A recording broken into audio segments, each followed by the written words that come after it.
Jadi kayak kalau bisa kita ala carte, misalkan pilih presidennya ini, wakilnya ini, penyokongnya ini, ya saya bakalan ala carte gitu.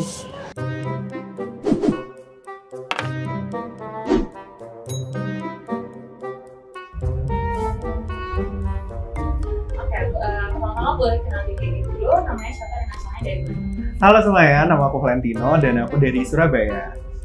Sebelumnya perkenalkan, nama saya Gavin dari kedokteran angkatan 2022.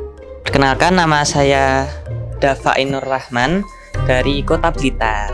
Oke, halo teman-teman semua. Kenalin, aku Raisa Sapanahati dari kedokteran kelas internasional angkatan 2022. Aku dari Kudus, Jawa Tengah. Perkenalkan, nama saya Kuncup Harapan dari Makassar, angkatan 23, kelas A1. Oke, halo semuanya, kenalin nama aku Chandra, aku asalnya dari Jakarta. Oke, selamat siang. Perkenalkan, nama saya Farhan Naufal Adiatma atau biasa dipanggil Farhan dari Kota Blitar.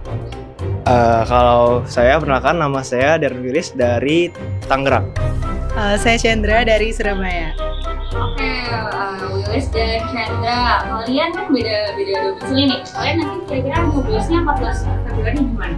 Kalau saya sendiri, saya udah ngurus di TPB, jadi coblosnya di Surabaya. Oh, saya jelas di Surabaya. Di Blitar. Oke, berarti udah harus DPT ya? Iya. Nyoblosnya itu di Jakarta, nggak sempet pindah. Nggak sempet pindah, berarti apakah belum pernah? Kayak kalau misalkan setelah nyoblos itu ada tanggal merah atau misalkan di liburan atau online, kemungkinan nanti bakal nyoblos di Jakarta. Kalau misalkan nggak ada, ya jadi golput. Kebetulan karena saya ada kendala untuk pengurusan pemindahan TPS, jadinya kemungkinan tidak melakukan pemilihan presiden untuk tahun ini. Berarti kamu golput ya? Iya, kemungkinan. Alhamdulillah di rumah, di Kudus. Jadi karena kemarin buat pindah data agak susah, terus aku akhirnya memilih untuk pulang. Kalau coblosannya karena Blitar ada yang bilang cukup jauh atau cukup dekat juga, tapi aku nggak pulang, jadi aku pindah tempat nyoblosnya di Surabaya gitu. Berarti kemarin udah ikut ngurus DPT ya? Sudah. Kayaknya deket rumah sih, sesuai dengan KTP ku ya. Ya kebetulan rumahku sih Sidoarjo, jadi aku biasa PP sih ke FK dan dia milihnya juga nanti juga di tempat rumahnya gitu, di dekat rumah. Oke, dari ketiga paslon itu kalian sendiri pernah nggak dapat himbauan atau paksaan dari lingkungan kalian, baik teman atau keluarga, atau bahkan mungkin sogokan dari satu paslon atau tim ses buat mereka? Kalau saya sendiri sih enggak. Ya, kalau saya sendiri juga enggak.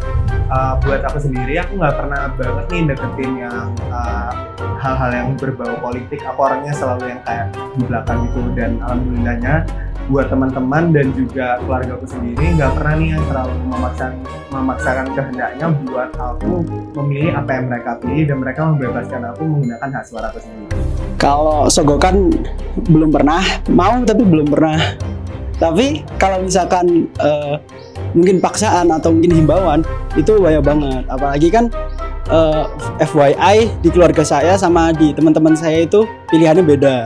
Teman-teman saya juga beragam juga gitu.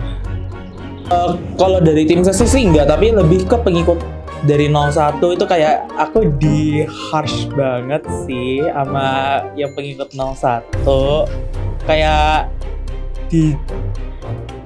ditartar gitu lah istilahnya pas. Kalau dari sekolah ataupun di rumah, maksudnya kampus itu aslinya nggak ada, cuman paling itu bertukar pendapat. Dan juga awalnya itu sebenarnya bukan nomor 1, tetapi pas waktu sampai di rumah ternyata dikasih tahu seperti ini, dan bertukar pendapat dan juga melihat situasi, jadinya dapat masukan, dapat saran kalau yang paling bagus itu ya nomor 1. Dari lingkunganku sendiri sih alhamdulillah, karena keluargaku juga cukup suportif ya. Jadi kalau misalnya kita ada pendapat, kita bisa saling diskusi. Jadi nggak ada pressure sama sekali yang kayak kesannya memaksa. Terus juga tapi sebenarnya daripada memaksa lebih ke encouragement sih. Jadi kayak emang beberapa teman-teman dan keluarga terdekatku itu daripada memaksa cenderung untuk memberikan kayak apa yang mereka tahu soal pemilu sekarang, dan itu bisa jadi bahan pertimbangan untuk bahan tambahan untuk pertimbangan sih, bukan jadi konteksnya nggak maksa ya, teman kayak bahan pertimbangan aja. Kalau sogokan gitu nggak pernah sih, alhamdulillah, dan aku nggak pengen juga ya, pengen kan kalau ada ya, tapi nggak lah, tidak boleh disogok, itu tidak boleh. Tapi kalau himbauan atau ya entah itu candaan atau beneran pilih ini gitu ya, pasti siapapun kelihatannya pernah sih. Jadi ya salah satunya aku pernah juga gitu. Jujur kalau di lingkungan saya nggak ada sih yang kayak melakukan promosi kampanye ke saya, nggak ada. Cuman ya kalau dari saya sendiri sudah punya pilihan lah sekiranya. Kan sudah debat 5 kali, kalau nggak salah sudah debat 5 kali, dan ya udah punya bayangan lah siapa. Oke, itu udah ada pilihan ya berarti ya? Sudah. Enggak golput. 3 paslon itu kamu pilihnya siapa? Ya ada deh, itu nggak bisa aku spill ya. Takutnya dikiranya kenapa, tapi insya Allah ada. Aku udah ada pilihan sih. Oke, kalau gitu boleh tahu nggak dari 3 paslon itu siapa boleh? Menurut aku masih belum bisa ngasih tahu karena menurutku itu adalah privasi diriku sendiri. Sarannya ada. Kalau diriku sendiri ya udah, mungkin berdasarkan saran-saran itu nanti siapapun yang berada di dalam hati saya ya insya Allah itu yang saya pilih. Oke, berarti nggak bakal golput nih ya? Semoga tidak. Dari 3 paslon ini kalau boleh jujur nih, kalau boleh kamu reveal ke kita, milih siapa? Nah, karena saya tetap mematuhi pelajaran PKN, Luber Jurdil Asas Pemilu, jadi saya menjaga itu dan melestarikannya. Jadi mohon maaf tidak bisa saya ungkapkan. Karena pun kalau nggak ada omongan dari teman-teman atau keluarga dari apa, saya nggak punya pilihan gitu. Jadi ya saya nggak bisa ngomongkan gitu. Udah ada pilihan, sangat yakin dengan pilihannya. Oke, dari ketiga, kalau boleh tahu nih, dari ketiga paslon itu kamu pilih siapa? Waktunya perubahan. Kalau saya belum ada pilihan. Kalau dari ketiga paslon lebih condong ke yang mana? Nah, kalau saya tergantung kayak seiring berjalan waktu pindah-pindah antara 1 atau 2 gitu. Udah. Guys, yakin banget ya, mohon maaf. Oke, udah. Kalau Indra? Udah. Dari ketiga paslon pilih siapa nih? 3 dong, Ganjar. Apa sih? Kenapa gini ya? Solid. Oke. Kalau gue sendiri, kenapa kok maunya pilihnya paslon? Kalau alasan saya sih, kalau disebutin mungkin banyak ya. Mungkin salah satunya dari performa beliau menjadi gubernur Jateng itu menurut saya cukup memuaskan. Terus juga di performa debat kemarin, 3 dari 5 debat kemarin menurut saya cukup keren, cukup memuaskan, dan membuat saya ya lumayan percaya. Tenang, realistis. Dah, itu sih dari aku. Yang pokoknya 3. Oke. Kalau menurut saya nomor 1 itu karena memang presidennya intelektual. Terus orang-orang di belakangnya juga timnasnya juga intelektual, dan juga program-programnya itu banyak yang mendukung ke kesehatan. Cuman saya kurang suka pengusung di belakangnya, kayak misalkan orang-orang yang memang punya masalah yang dulu tuh zaman-zaman Orba sama reformasi gitu. Saya nggak sebut namanya. Tapi kalau misalkan 02 itu memang kan dari cara naiknya gitu-gitu kontroversial banget. Tapi 02 ini punya sokongan politik yang kuat dan menurut saya tuh bagus gitu. Jadi kayak kalau bisa kita ala carte, misalkan pilih presidennya ini, wakilnya ini, penyokongnya ini, ya saya bakalan ala carte gitu. Dilihat dari visi misi kan, karena sekarang kan aku lagi ada di ranah kesehatan ya, jadi kayak aku melihat visi misi untuk kesehatan, dan memang untuk 01 ini lebih realitas aja dari dibandingkan dengan si 02 yang memang kesini tuh dia tuh lebih kayak retoris bilangnya gitu sih. Kalau dari saya sendiri, saya masih kurang tahu tentang politik ya. Cuman saya itu dikasih tahu dari keluarga dan juga beberapa teman itu kalau nomor 1 itu dapat membawa perubahan gitu. Karena yang sebelum-sebelumnya kita ketahui bahwa arusnya itu seperti itu, yang selalu mengatur itu aja. Jadi nomor 1 ini tidak terikat oleh orang-orang yang mengatur di masa lalu, sehingga menurut saya ya gak apa-apa sih, Indonesia juga butuh perubahan yang menjadi lebih baik. Oke. Jadi aku sendiri percaya kalau pemilu itu adalah kesempatan kita untuk mencegah yang jahat berkuasa. Jadi ada salah satu politikus yang mengatakan kalau misal pemilu adalah kesempatan untuk mencegah yang jahat berkuasa, dan caranya itu sebenarnya adalah milih lesser evil. Sebenarnya kan memang kita tahu kok gak ada calon yang sempurna ya, dan di setiap calon paslon itu juga pasti punya kekurangan masing-masing, ada kayak catatan buruknya masing-masing. Nah, tapi dengan berpegang ke prinsip itu, aku rasa paslon pilihanku ini memang yang lesser evil. Terus juga salah satu cara lain yang sebenarnya cukup meyakinkanku buat memilih beliau adalah dengan metode kampanye yang sebenarnya agak di luar di luar kebiasaan masyarakat lah. Jadi kalau memang biasanya masyarakat itu diberikan uang, diberikan sogokan dan janji manis dan sebagainya, paslon ini datang dengan membawa forum diskusi. Kita diajak berdiskusi apa yang kira-kira menjadi keresahan kita, kemudian memang benar-benar didengarkan, dan kemudian paslon tersebut menawarkan program-program yang kira-kira bisa jadi solusi lah apabila memang nanti diberikan amanah menjadi presiden gitu. Banyak omongan dari orang-orang sekitar selama itu. Terus aku ngerasa ya kelihatannya orang ini yang bakalannya tak pilih gitu aja sih. Aku menilai seseorang pertama dari tampangnya itu enak apa enggak tak lihat. Dan terus baru lihat ya pasti respon ya banyak sih. Kalau mau misahin satu-satu gitu aku nilainya dari mana, tapi overall aku lihat orang ini kayak gimana menurutku. Kalau aku ngerasa enak untuk stare ke orang itu, lihat orang itu terus, ya kelihatannya itu salah satu pertanda yang bagus gitu. Kalau aku lihat orang ini kok kayak jengah aku lihat orang ini, jadi itu mungkin bukan hal yang baik untuk diri saya gitu. Menurut aku sendiri ya, dari pilihan pasangan aku sendiri, aku memilihnya itu tergantung dari bagaimana track record mereka dan juga bagaimana dari hasil debat-debat mereka yang setelah disampaikan selama beberapa pertemuan kemarin.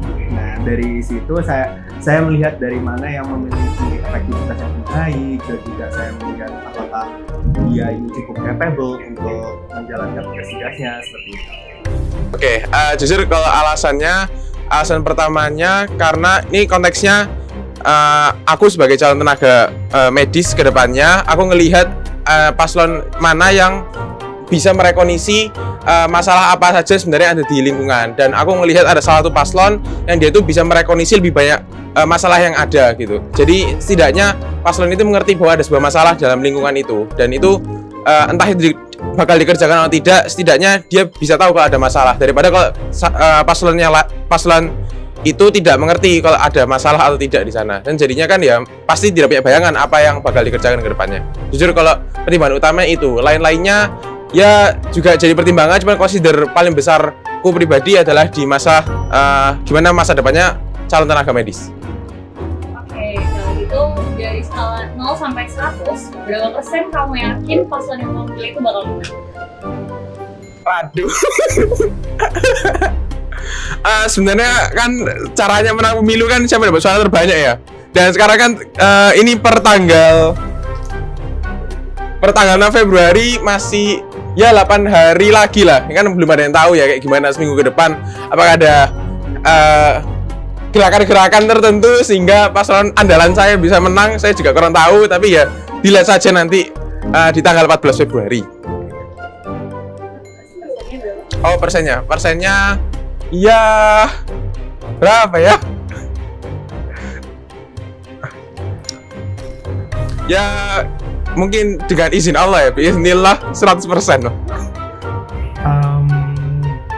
jujur mungkin menurutku dia tuh punya 50-50 chance menurutku untuk menang. Jadi ya aku menjawabnya 50-50 chance dengan paslon lawannya lah.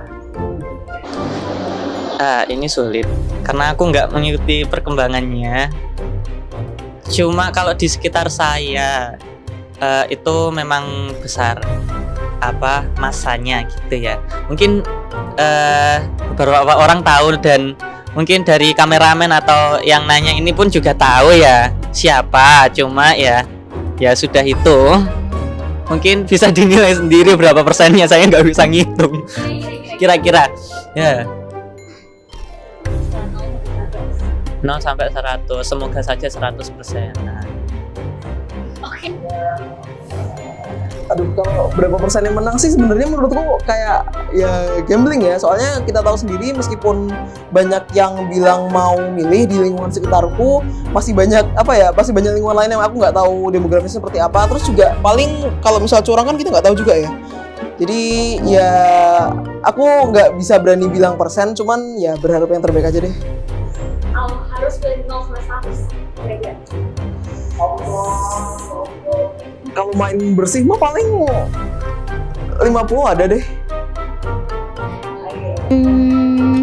Ya bismillah mungkin lebih dari 50%, tapi kalau misalnya nggak ada sesuatu di baliknya ya. Oh itu sih nggak tahu ya tak. Soalnya tuh aku kayak dengar-dengar tuh kalau misalkan ronde 1 tuh 02 tuh bakal menang gitu. Jadi kayak kurang tahu sih berapa persennya. Kalau harus nyebut dari 0 sampai 100 ya? 50-50. Menurut saya condong 65% 02. Meskipun saya tidak mendukung. Skala 0 sampai 100. Kalau saya mungkin 50% lah, 50%. 60%. Suara anak FK tuh dan dari tenaga medis tuh penting nggak sih buat pemilu nanti dan kenapa? Loh, ya jelas penting banget sih. Soalnya apalagi kalau di sini konteksnya di sini sebagai mahasiswa FK ataupun mahasiswa kesehatan lainnya kan pastinya kebijakan-kebijakan ke depannya 5 tahun ke depan itu pasti akan sangat berpengaruh banget lah. Apalagi kayak kemarin ada kebijakan, misal kemarin barusan ada ketok RUU kesehatan itu kan juga sudah bakal berpengaruh besar ke kehidupan ke depannya. Nah itu makanya pemimpinnya siapa itu bakal berpengaruh ke kebijakannya ke depannya, rencana visinya kayak gimana. Kalau setiap suara pastinya penting ya, karena itu menentukan seorang pemimpin yang itu pemimpin negara. Kita pun orang kecil yang nggak dikenal pun bakal kena imbasnya. Cuma ya itu mungkin kebanyakan ada yang nggak mengikuti perkembangannya politik. Salah satunya mungkin kayak aku sendiri. Jadi aku cuma dengar-dengar dari orang, dari teman-teman, dari keluarga gitu. Jarang sekali kalau aku scroll sendiri, nyari sendiri tentang salah satu paslon atau siapapun itu gitu. Jadi ya kalau menurutku itu penting suara setiap orang, bukan hanya tenaga kesehatan gitu. Jadi kalau misal dari sudut pandangku sendiri, karena pemilu itu kan sebetulnya tujuannya adalah untuk mencari tahu dari rakyat itu mau pemimpin yang seperti apa. Jadi kalau misal ditanya suara suatu golongan A, golongan B, golongan C itu penting atau enggak, menurutku sih semuanya jelas penting ya. Dan memang semua golongan itu suaranya sangat-sangat dibutuhkan dan perlu didengarkan oleh pemerintah. Nah, buat tenaga kesehatan sendiri khususnya kalau buatku sebenarnya karena di beberapa tahun terakhir ini kita menghadapi banyak perubahan yang signifikan dan memang ada beberapa hal yang sepertinya cukup dinamis. Aku rasa kalau misalnya kita mengalami hal-hal yang ingin kita rubah, terus kita menginginkan perubahan, pemilu ini merupakan salah satu media yang cocok dan baik untuk dimanfaatkan bagi tenaga kesehatan untuk menuntut perubahan tersebut. Menurutku suara tenaga medis itu penting banget. Dan aku tuh bener-bener mendukung tenaga medis yang melek politik, apalagi yang berjalan ke politik. Misalkan ada DPR yang depannya itu dokter ataupun eskep ataupun BD gitu. Nah aku tuh mendukung banget karena yang pertama kesehatan itu kan secara dasarnya itu merupakan sesuatu yang penting banget. Kalau kamu nggak sehat, baik secara mental maupun fisik, itu bakalan ngaruh ke misalkan ekonomi ataupun ke bisnis gitu. Jadi menurutku kesehatan itu, menurutku sekarang itu banyak yang kurang melihat fokus ke kesehatan. Nah itu. penting banget dong, karena kita sebagai tenaga medis tentunya punya peran besar nih di negara ini. Maka dari itu, dengan satu suara kita, itu bisa menentukan nih masa depan kita sebagai tenaga medis di negara ini. Kalau menurut saya tentunya suara tenaga medis ini salah satu yang cukup krusial di pemilihan nanti, karena tentunya kan kita salah satu dari masyarakat juga. Jadi tentunya kita bisa memberikan opini kita dari sisi medis. Kalau karena gimana ya, kita kan memilih pemimpin negara yang akan menentukan hukum-hukum yang berkaitan dengan medis juga, berkaitan dengan tenaga kesehatan juga, dan kita akan menjadi salah satu bagian dari tenaga medis. Jadi ya tentu aja kita harus memilih dengan tepat seperti itu. Oke, terakhir, apa sih yang kalian harapin kalau misalkan pilihan kalian nanti jadi presiden?